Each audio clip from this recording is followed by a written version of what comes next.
Hello everyone and welcome back to the channel.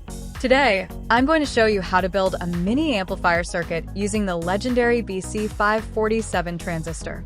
With just a few basic components, a 4 volts battery, a resistor, and a capacitor, you can create a surprisingly efficient and cost-effective amplifier. Make sure to watch until the very end to see it in action. If you enjoy DIY electronics, hit that subscribe button and check out my other project videos. Let's get started and build this together.